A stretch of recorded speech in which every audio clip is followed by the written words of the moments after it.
Un'iniziativa dal titolo Vespa Vintage Show in favore dei volontari di strada.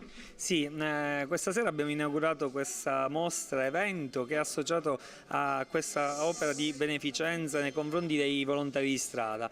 Sarà aperta oggi, venerdì, sabato e si concluderà domenica con un raduno in Piazza Stazione di molte altre realtà in provincia, quindi tutti i vespisti della provincia si raduneranno qua domenica anche in occasione dell'affidata del Mandorlo in Fiore. Quindi vi aspettiamo per soprattutto vedere queste splendide realtà e nello stesso tempo poter donare qualche cosa ai volontari di strada. Qual è la particolarità di questa collezione? La particolarità di questa collezione è che abbiamo tantissimi modelli che partono dal 48 fino ad arrivare ad oggi, ai tempi di oggi, come la Vespa Primavera che è appena uscita.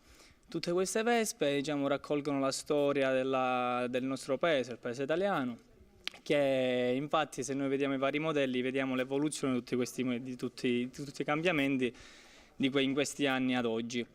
Il Vespa Club Pirandello è formato da la maggior parte persone, diciamo, agrigentine ma anche persone di fuori.